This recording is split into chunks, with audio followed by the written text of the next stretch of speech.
Kinshasa na biso réalité ya banaki réalité ya banakino bilenge ya ba parti politique pe ba mouvement citoyen ba manifestant qui lobby eleki liboso ya palais du peuple pour na côté la suppression il y a registre des appareils mobiles RAM na Mukuse. Et bandaki na kanchati pe na bakomu susu lancé na président de la République Kasiuta lobby eleki masangu ya kanyama KCC eza ouvert na population pe ezote kama na marché de la liberté à on a vu province ya Kinshasa ba détail ya ba élément on so tout de suite édition la mission lelo KNB News on eza nesengo mingi ya ko présenter les bino.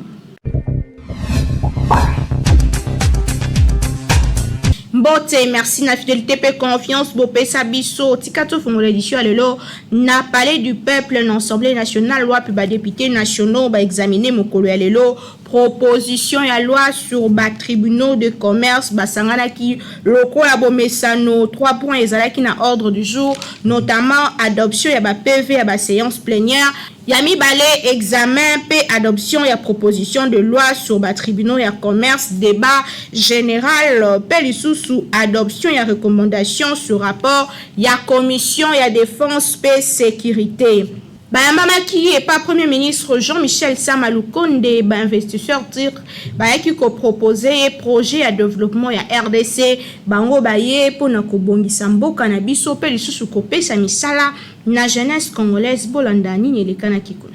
Premier ministre Jean-Michel Sama Lukonde ayambaki mercredi 6 octobre 2021 à primature délégation ya investisseur turc au bazare qui conduite l'ambassadeur turc accrédité na République démocratique du Congo. Selon chef ya délégation yango bango bayaki ko annoncer na premier ministre congolais réalisation na bango na ba prochain mois ya projet ya développement au ekozala na bénéfice ya République démocratique du Congo pe ya mboka na biso mobimba lisusu ya peuple congolais liboso ya bapandi sango délégation yango elobaki ke basepeli makasi na qualité ya échange o bazwaki na chef ya gouvernement congolais après visite o ezalaki reçu na président de la République Félix Antoine Tshisekedi Tshilombo o azalaki dernièrement na Turquie bango batalisi ke bazena honneur ya ko visiter RDC mboka etonda nkita lelo oyo basepeli koyambama na premier ministre pe balaki ke projet na bango ekozala bientôt concrétisé à na RDC pe ezali projet moko ya makasi ya développement pe ezali moko ya ba projet à priorité ya ba infrastructure probable o eko proposer également construction ya hôpitaux wapi ba expert moko bakoya pona kotonga lisusu ya kosala interconnectivité ya ba mboka bango bazali sous na posa ya ko survenir na ba besoin énergétique ya mboka na biso pe production ya énergie o ekozala bongo moto nyonso azanga énergie hydroélectrique TP centrale moko ya gaz ekozala placé pour que énergie ekoma kitoko na mboka na biso ba investisseur turc oyo ba proposaki partenariat moko na développement ya gouvernement ya République démocratique du Congo pe batalisi que bazali ba partenaire ya solution pour na gouvernement congolais na o etali bongo ba priorité na ye o ekozala pe ba priorité na bango lokola gratuité ya éducation sécurité pe lisusu domaine ya énergie wapi bango bako travailler makasi pour na kozongisa mboka na biso lolenge esengeli.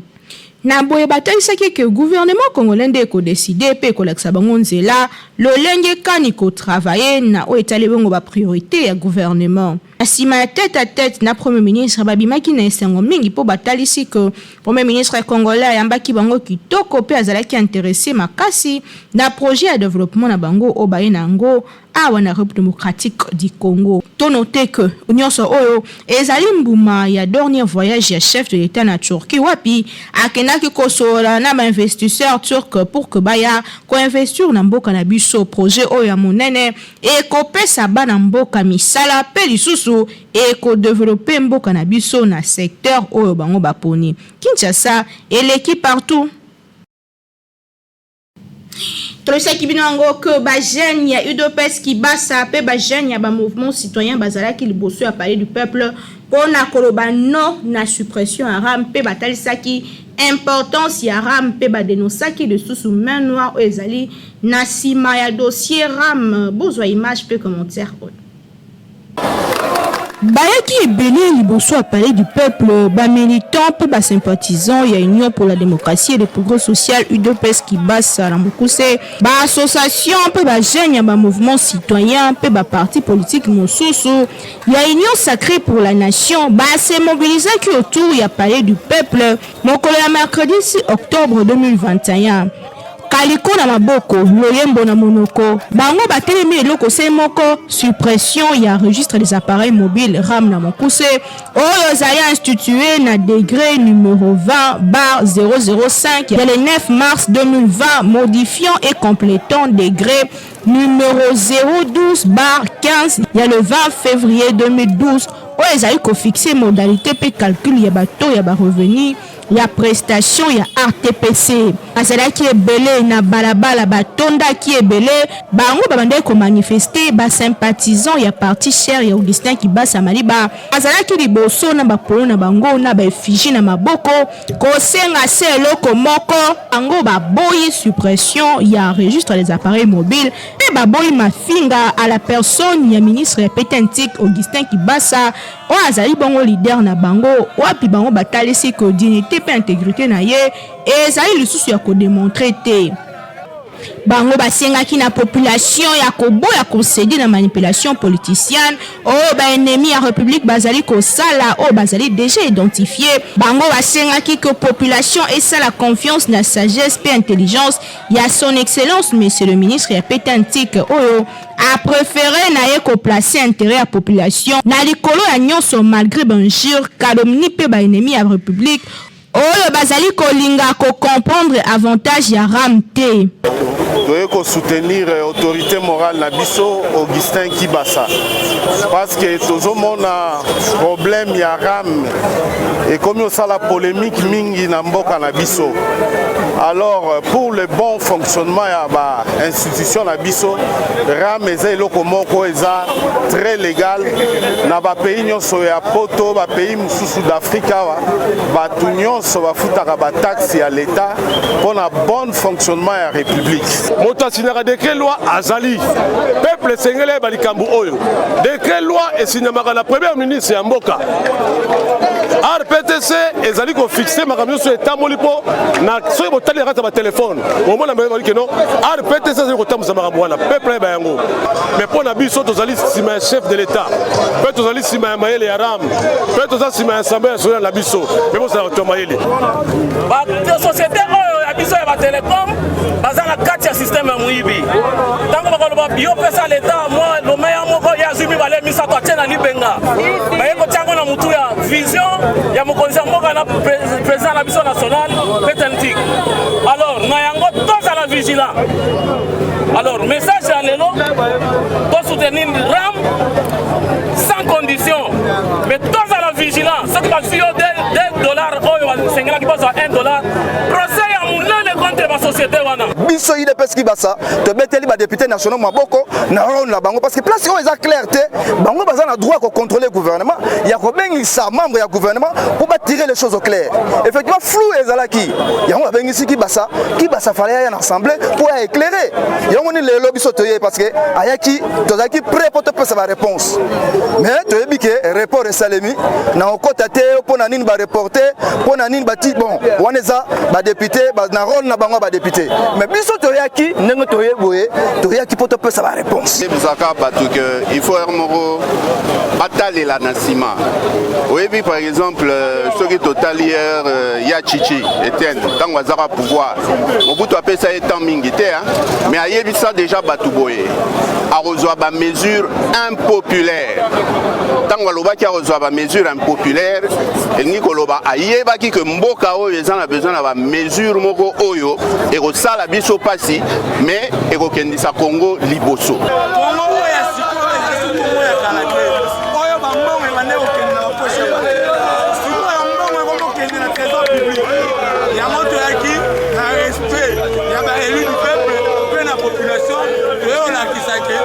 population ne mutu atindi biso na gouvernement et atindi ba élu du peuple na kati assemblée nationale. nga na kosenga eloko moko biso nyonso toyebi ke RDC ezalaki na retard makasi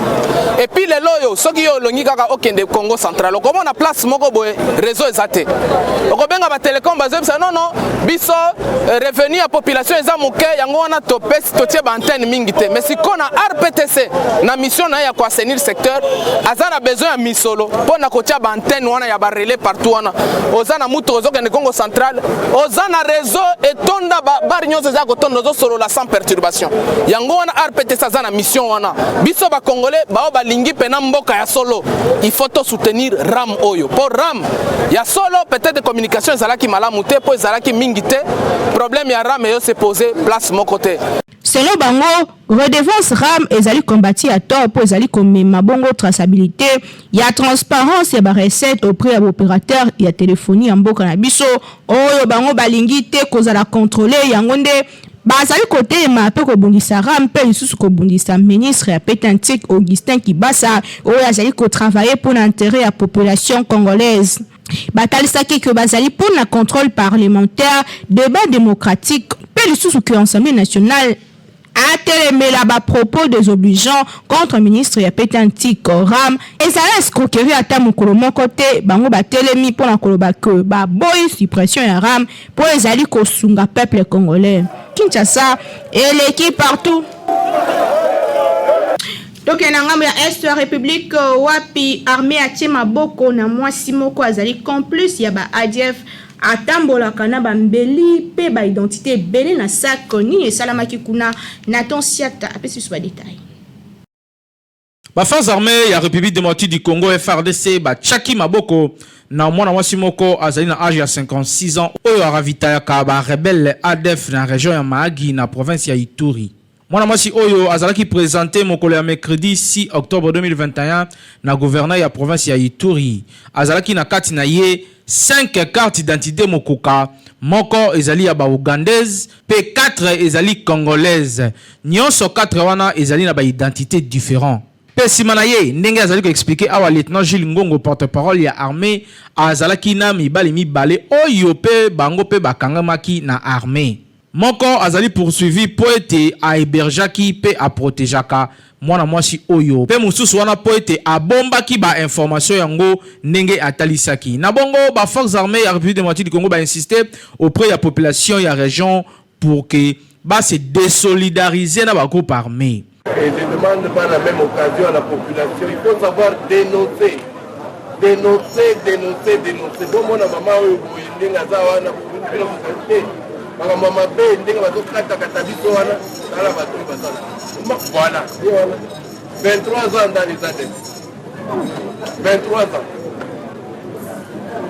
mwana mwasi oyo ayaki na Beni pona ko s'installer awa na Bunia esika pi azalaki hébergé pendant 2 semaines na ndeko mobali moko oyo bazali ko benga na kombo ya Mumbere oyo après ayaki ko zoyer lokola chauffeur pona ko faciliter ba mouvement na ye partout. Bokoki ko comprendre que complicité locale pe ezali po ete ba ADF bakoki jamais ko travailler bango moko awa na kati ya Ituri. Ezali tango malamu ya ko se désolidariser na bango pe koloba non na ba ADF pe lisusu non na ba groupe armé nyonso. Esengeli bo pesa maboko makasi na armée na bino pe na ba service ya sécurité o ezali ko bunda butu pe moyi pona komema kimia pe tranquillité awa na kati ya population na biso ya Est ndenge alobaki lieutenant Gilles Ngongo Chikudi porte-parole ya ba opération militaire na Ituri devant presse ya Bunia. Abakisaki peke mwasi yango azali ravitailleuse ya ba ADF pe asali déjà 23 ans na kati ya musala oyo pe na kati ya groupe yango. Officier armé oyo atali spell lisusu ke ezali na voiture moko pe na kati na yango ba vivre ebele pe ba munitions ya guerre na ba mbeli pe ba indice militaire mususu ezalaki récupérer na armée na maboko ya bandeko oyo bakangami to pe ya mama oyo bozali komona na bongo bazali toujours koyebisa na population botika kokota makambo ya ba groupe armé alors que bozali na besoin ya kimia botika ko aider bango botika armée asala musala pe kimia oyo batu nyonso bazali koluka ezonga na mboka na biso Kinshasa et l'équipe partout. Tobaki yango que cantine militaire oyo ezalaki lancé mikolo eleki na chef de l'état na kati ya bakamp militaire lelo oyo komi ouvert na population ezotekama na marché de la liberté image pe commentaire. Ndenge la kamaki na lancement au chef de l'État congolais Félix Antoine Tshisekedi à Salaki na camp militaire Tchachi. Service national a lancé mardi 5 octobre 2021 na marché à liberté à Kinshasa vente publique ya ba maïs pe ba produit o ezali ko uta na kanya makasese wa ba kuluna bazali ko lona a lancé en gros mais côté ka ba militaire masangu o ekomi côté ka mapona population congolaise nyonso nyango ezali fruit ya récolte réalisé na ba service national na titre illustratif sac moko ya maïs ezali ko coûter 18 000 francs congolais na cantine militaire oyo esalemi na marché à liberté à na ville province à Kinshasa. Na maloba ya général-major Jean-Pierre Kassongo numéro 1 ya service national atalisi que même exercice oyo ezali lancé lisusu na Mweneditu na province ya Lomami pe yango ekozala pe prochainement lancé na ba province mususu pour que population a bénéficié na ba cantine militaire oyo. Atalisaki que yango ezosalema sur instruction ya président de la République commandant suprême ya ba force armée ya service national pe atalisi lisusu que chef de l'État abetaki loboko na mesa pour que masangu oyo ekome la population nyonso balia basepela na 18 000 francs ya pamba. Na motuna ya koyeba soki service national ezali na quantité ya malonga pona kotekela parti nyonso ya population. Service national lanzela général-major Jean-Pierre Kassongo atalisaki que natangu oyo ezali nanu problème ya quantité te kasi ezali nde problème que bana mboka o bazali prêt ba bénéficier nanu pe lisusu ba quantité ezo continuer koya po baye o bazali kuna na kanya makasi se bazali ko sala mosala pour que population ezala pe malamu elia pe autosuffisance alimentaire et ça les mana grande partie ya ville province à Kinshasa. Ce qui na Kinshasa après eza lolenge moko na ba camp militaire Jean-Claude Kassongo atalisaki que na bamboka mususu na intérieur ya mboka après yango eko varier selon réalité ya province. Na boye a rejetaki ba allégation lokola koloba que vente yango ezali na concurrence déloyale na endroit ya ba importateurs locaux atalisaki que yango ezali bongo te bango bazali kaka koteka pour que bana mboka ba se retrouver. Te rappeler que le président Félix Tshisekedi a procédé à un lancement le mois de septembre dernier. Na Conchet na Kinshasa, y a ba cantine militaire, y a ba vente et ba produits agricoles, notamment masangu, oyezali fruits y a ba récolte réalisée na service national, oyezala kibongo déployé, y a ba camp y a République démocratique du Congo Mobimba. Kasi sima ya ko servir ba militaire, mokonzi mboka tali ya lobita, il faut que population peut bénéficier. Mardi oyo déjà cantine militaire et fongwamaki kuna na marché de la liberté batu bayaki ebele pona kosomba masangu sac moko na 18 000 francs ya pamba. Tobosana te que service national ezali organe paramilitaire d'éducation, d'encadrement et de mobilisation des actions civiles patriotiques yango ezala créé uta octobre 1997 pe ezali bongo pona ko reconstruire mboka na biso yango ezali ko travailler de plus en plus kuna na kanya makasese pe lisusu na ba domaine mosusu pona ko pesa ko bana mboka balia pe bazana esengo. Kinshasa et l'équipe partout.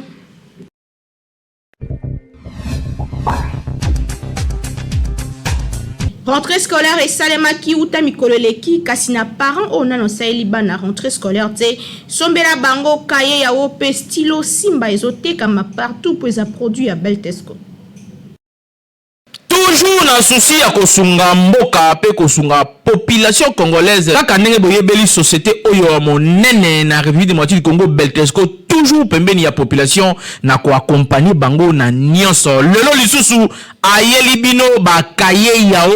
pona kelasi ya bana na biso classe ezali kozonga kala te awa na yango kimaka deja mbangu na ba magasin nyonso ya Beltesco oyebi ezali partout awa na Kinshasa na ba commune nyonso soko tuni magasin ya Beltesco ezali po osombela bana na yo ba fourniture scolaire ya qualité supérieure lokola ba cahier yao ba stylo simba pe ba cahier cartonné ya ba format nyonso ozana besoin ozwa ba cahier ya qualité pe ba stylo ya kitoko pona bana na yo année scolaire oyo bazala à l'aise kimambango na ba boutique ya Beltesco okozala de cité tozana ba cahier à 100 feuilles quadrillé ligné tozana ba cahier à 48 feuilles quadrillé ligné toza na bakaya 24 feuilles quadrilinéées, toza pe na bakaya 12 feuilles quadrilinéées. Ko bosana te, tozali pe na ba stylo Simba ezokoya ezokoma, toza na ba stylo Simba ya bleu, toza na ba stylo Simba ya rouge, toza pe na ba stylo Simba ya noir. Toza lisusu na surprise mususu mbula oyo tobakisi, toyina bakaye cartonné ya ba joueur kitoko oyo bana balingaka. Ko bosana te balobi tango ozali ko somba kaye yao vérifier bien soki ezali na logo oyo ya Beltesco po ba mwifi bazali ebele oyo bazali ko pirater yango, donc soko sombi ya mwanza ekolia yo okoumela nango te po ekosenga obakisa mususu kasi soki osombi ya Beltesco ozali mobimba ane mobimba bana bakotanga kitoko po bakaye na bango pe ba stylo na bango ezali ya qualité supérieure oyo tolobaki te tolobi Beltesco vraiment mosongi ya mboka Kinshasa et l'équipe partout.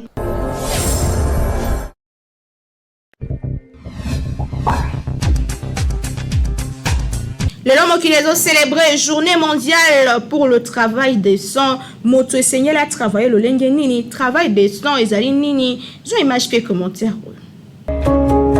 Le 7 octobre, il y a chaque année, Mokile célèbre la journée mondiale d'action pour le travail décent. Initiative et mouvement syndical, journée à 7 octobre et comment outa 2008, journée mondiale, il y a action pour le travail moko décent. Ba syndicat, il y a ba organisation nyonso o evraka pour le travail décent na mokili mobimba. Bazwa occasion sans précédent, il y a ko sala nyonso pour na mobiliser mokili. Pour na mobiliser bato nyonso na o etali bongo ko placer moto centre ya réflexion ya travail. Nouvelle mondialisation ezali ko inventer pe ko promettre moto nyonso à travailler le lenge sengeli azala respecter na mosala na ye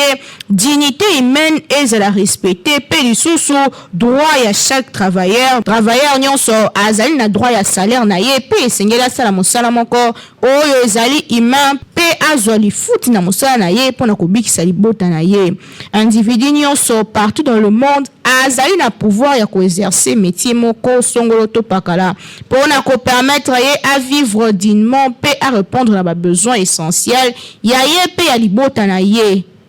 nzokande na bamboka ebele pe na ba région ebele ya mokili tozali ko constater que bato ebele bazali ko travailler sans salaire équitable ni conditions de travail digne au profit à ba vision économique uniquement basée sur ba profit na bango moko combat ya mosala décent ezali moko ya ba meilleur combat parce que moto soki azali ko sala mosala pe azali ko vivre na mosala na ye makambo ebele ekozala épargner na ba société na biso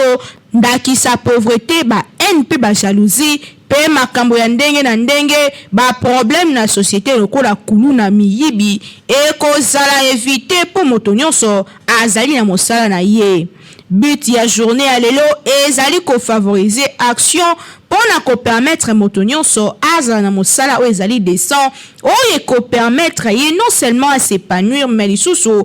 azwa soin ya ye moko na famille na ye. Norgine ya journée à lelo mouvement ya ba syndicat basalaki nyonso pona ko se battre pona siècle oyo moto nyonso azala au centre ya ba intérêt pe azwa o esengeli pona ko survivre ye na libota na ye na bamboka o ezali développer déjà problème de travail et comme déjà très évolué parce que okokuta bamboka mosusu na 1% ya ba chômeur kaka bamboka mosusu kutu ba chômeur batikala mokie ya kosakana te po bapesa moto nyonso chance ya kozwa mosala atanga to te ata mosala maboko pourvu ke asala mosala pe a survivre ye na libota na ye. Kasi na mboka lokola RDC wapito ya chômage ezali très élevé mokolo ya lelo ezali moko ya ba journée de réflexion pour le ministère ya travail pe prévoyance sociale pour na koyeba ndenge kani ko bunda pour na kopesa bilenge misala pe ko sunga ko mboka et développer pour ceux qui moto nyonso azosala mosala moto akozala na facilité ya kofuta mpaku pe mboka ekokende liboso tala na bamboka mosusu basalaka nyonso kobengisa bato baya epa na bango non parce que balingi ba africain mais po bazana ba posa ya ba main d'œuvre oyo kosala ke mboka na bango etongama alors que na bamboka na biso tozali ko ignorer yango tozali ko welela kokenda bamboka mosusu alors que tokoki pe elongo na nzela ya misala kotonga mboka na biso c'est-à-dire que mboka epesa opportunité ya misala kasi bato pe baza na conscience ya ko travailler pour l'intérêt ya mboka pour que mboka etongama ezali moko ya ba journée ya réflexion, journée mondiale d'action pour le travail décent, ba revendication ya malungo ya kosala yango pour que moto nyonso azwa mosala azwa lipa na ndenge na ye olie ya kozelaka pe kolandaka bato na sima eza kitoko te. Kinshasa eleki partout.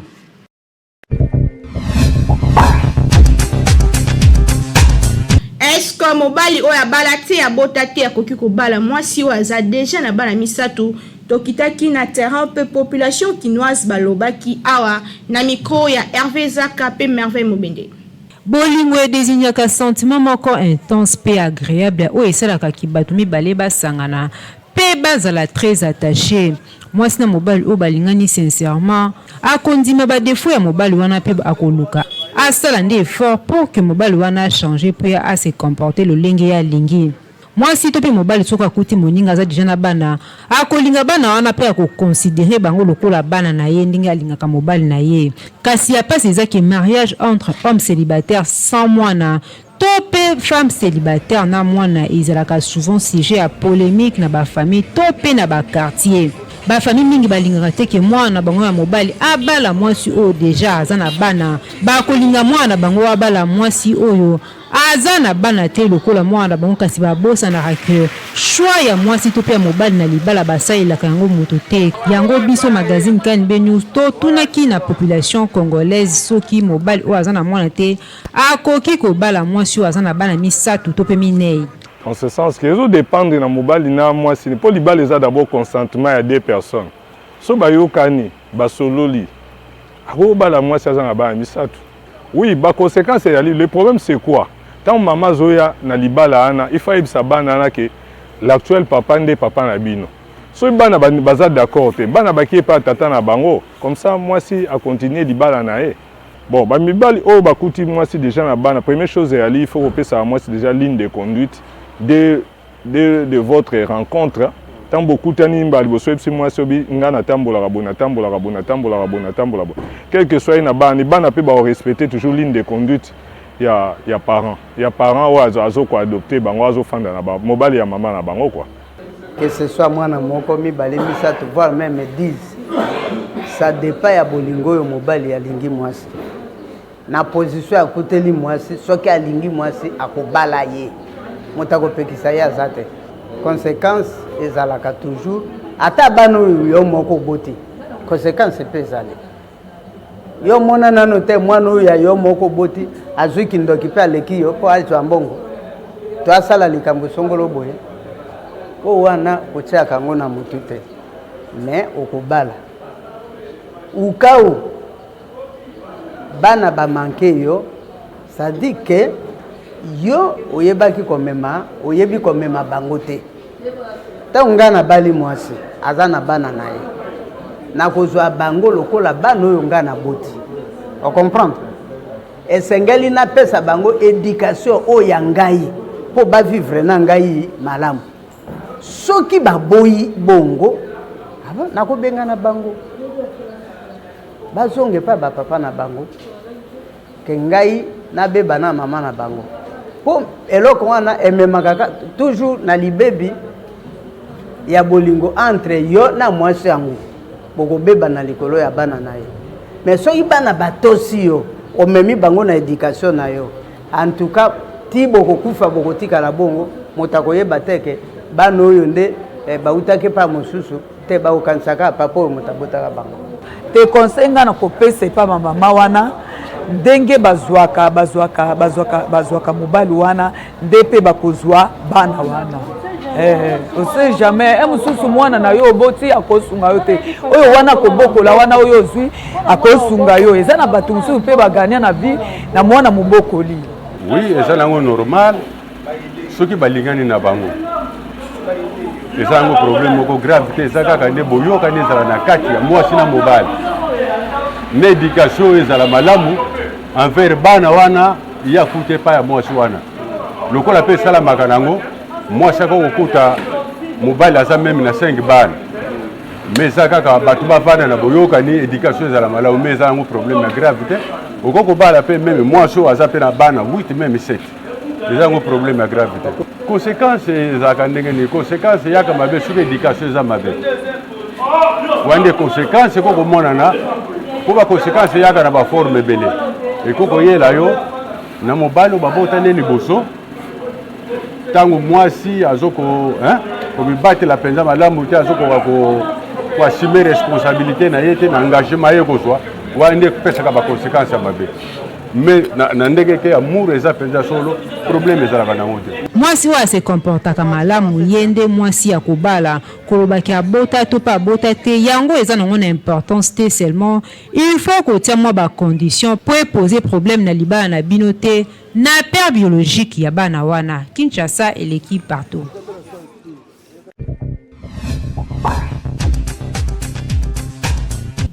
De cette édition, à la sport, na cons, il y a 27e édition à l'Ina Foot. Des matchs et Betamaki, Mokolo ya Lobby et les Kanakindengeni, Nathan Siata. 2 matchs, il y a championnat national, il y a football, il y a Ligue 1, l'Ina Foot, 27e édition. Phase aller et Betamaki, Mokolo ya Lobby, mercredi 6 octobre 2021, à deux stades, Yambo Kanabiso. Awa na Kinshasa na centre technique Kourara Mpova na commune Yansele. Formation locale ya jeunesse sportive ya Kinshasa JSK a s'inclina qui devant association sportive Maniema Union ya Kindu na score ya 2-0. 2 buts ya ba unioniste oyo ezalaki bongo marqué na Mikael Mbambu Wango oyo a signé doublé na ye na 12e minute. Pe moko na 38e minute.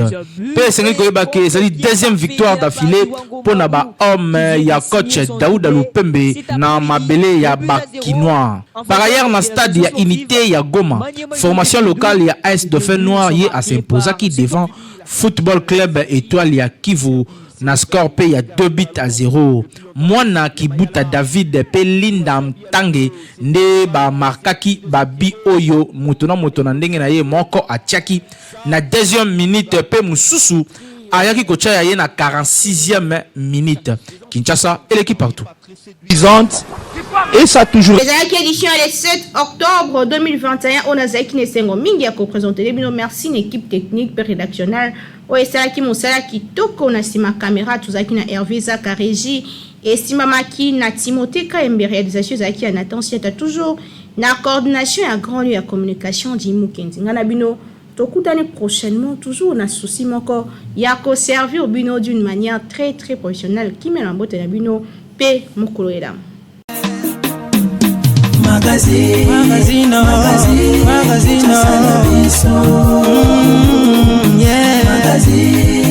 Magazine Kinshasa na biso réalité ya bana ki réalité ya bana kino